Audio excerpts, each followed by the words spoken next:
The door hissed shut behind me, and I heard the unmistakable chime of the ancient binding seal echo through the chamber walls, a sound like a distant heartbeat, slow and final, and without mercy. I turned just in time to see the faint shimmer of light vanish as the energy field sealed us in, and she was already there, waiting, tall and pale, with violet eyes like fractured starlight hair that shimmered with bioluminescent strands that responded to every flicker of emotion on her face, and she stood with her hands at her sides, trembling just slightly. But not from fear, at least not the kind I understood, and her voice was softer than air, and yet carried weight like gravity when she said, "You are not the one they promised me," and I stepped forward, unsure if I should bow or stand or speak.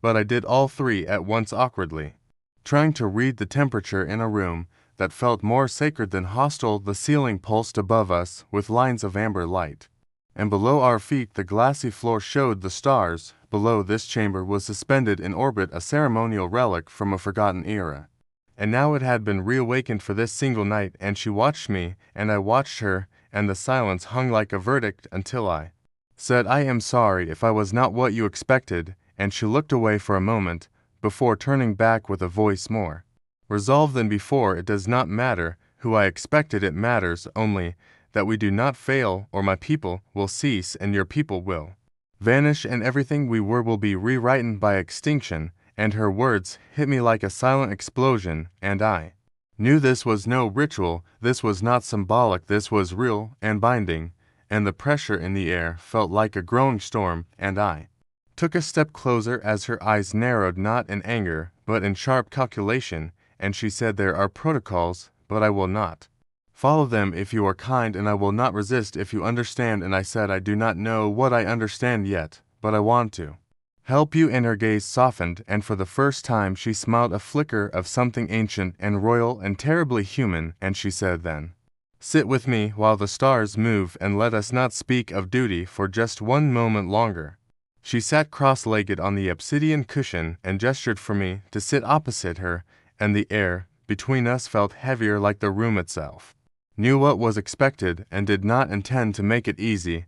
And I lowered myself slowly, unsure of every movement, feeling her eyes on me as though she were measuring my intentions, not just my actions. And when I finally settled, the silence between us was not empty, it was filled with breath, with shared heartbeat rhythms, and something older than words.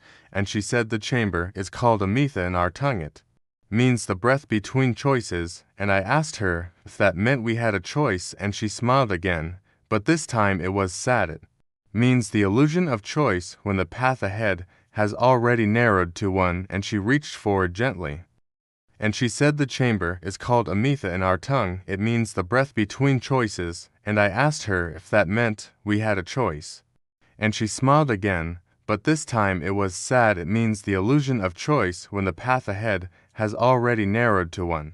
And she reached forward gently and pressed a small device on the floor, and suddenly the chamber responded with a soft pulse, and colors shifted around us like liquid thought, like memories blooming and fading. And I saw images I could not name, cities floating in pink skies, towering temples carved from bone fire that did not burn, and people who all carried the same eyes she had. And then she said, "We are not born, we are chosen, we are sculpted." And I was sculpted for one purpose, to ensure the thread does not break. And you were brought here because your thread is strong and divergent, and mine needs it. And I asked her if she was afraid, and she paused and said, "I am afraid I will feel too much and not enough. I am afraid you will look at me and see only duty, and not the person who once dreamed of something different. I am afraid that my people will live, but I will be hollow." And I had no answer for her, just silence and my own breath. And I looked into her eyes, and for the first time I saw her not as alien, not as heiress, but as someone utterly alone, in the same way I had been alone on Earth in the quiet moments no one saw. And I said, "I do not know what they told you about me, but I am not here to take, I am not here to conquer. I am here because I could not say no to someone who needed a future." And she reached out slowly and placed her hand against my chest and said, "Then let us begin the breath, and I will show you how we become more than strangers in this place where time folds and opens like wings made of shadow and light."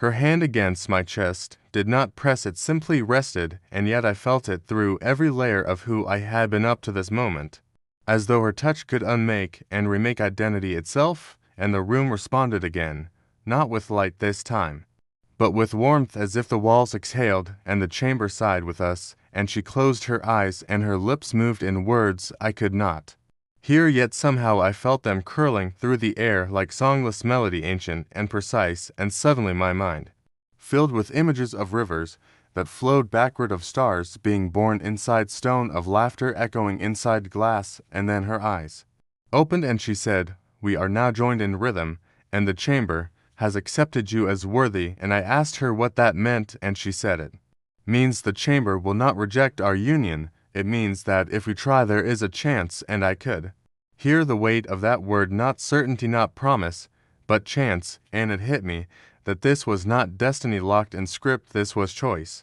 sharpened by desperation. And I asked her what happens if we fail, and she said the bond will rupture, and both of us will suffer, and the chamber will record our failure in its memory, and our peoples will lose the last bridge between them. And she paused before adding, "And I will be unmade." And I said, "No, not you, not like that." And she looked at me not with gratitude, but with warning, and said, "Do not promise what the stars cannot hold." And I reached up and took her hand gently, and said, "Then let us try, and not speak of endings." And she nodded and leaned forward, and the moment her forehead touched mine, the chamber bloomed around us with waves of violet light, like a second sky being born. And I felt her thoughts enter me, not as language, but as presence, and she felt mine, and for a heartbeat we were both children looking up at skies we did not understand, and dreaming of places we could never reach. And I felt her pain and she felt mine, and in that pain we found a shape that held both.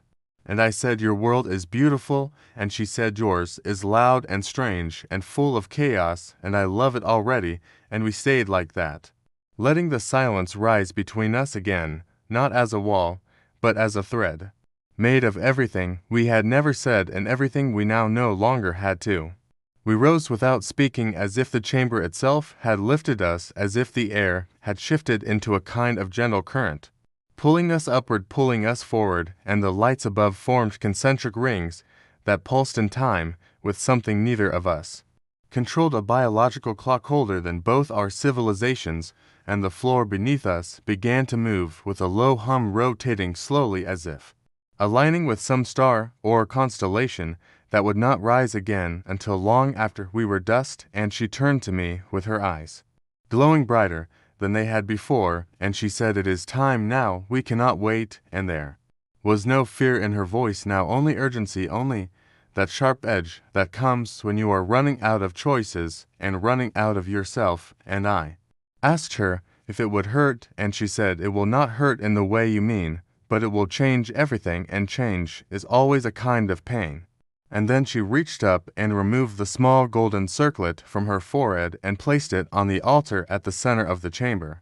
And light poured from the altar in strands of liquid memory, showing glimpses of her ancestors, of the long line of heiresses who had stood here before her, most of them solemn, some of them defiant, one of them crying, and now her face joined theirs, etched into the record of the chamber. And I saw my face to joining hers, recorded forever, not as a king or a conqueror, but as a chosen variable in the equation of survival. And she reached for my hand, and I gave it, and the air between us folded inward like a ripple, and I felt something move inside me, not physical, but deeper, a recognition of her soul threading through mine, and pulling gently, as if asking for space, asking for shelter, asking for trust. And I gave it, and she pulled me closer, and the chamber darkened all at once except for the light between our bodies, and our breaths began to synchronize again, this time deeper, more visceral.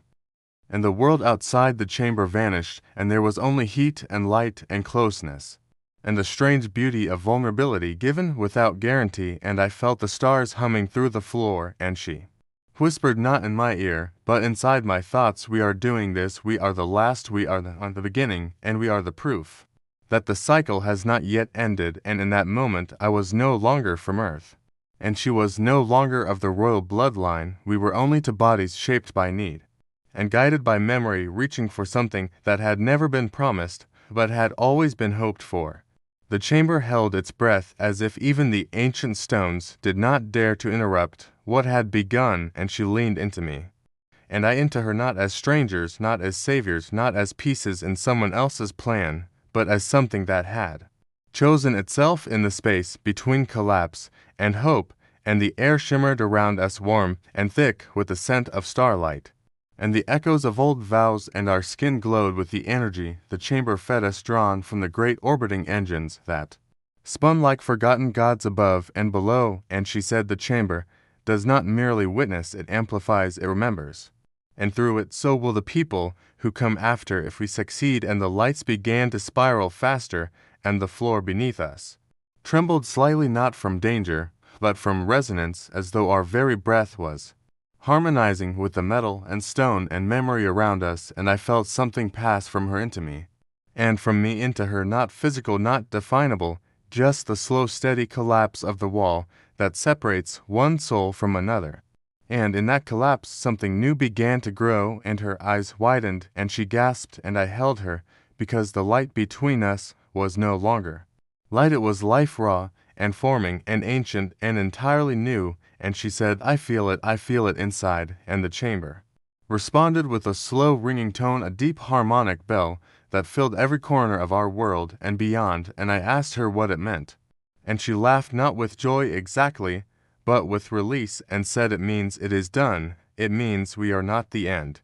And for a long moment neither of us spoke. We simply sat there, fingers and twined eyes, reflecting a future that had not existed yesterday, a future that now breathed between us like a fragile constellation.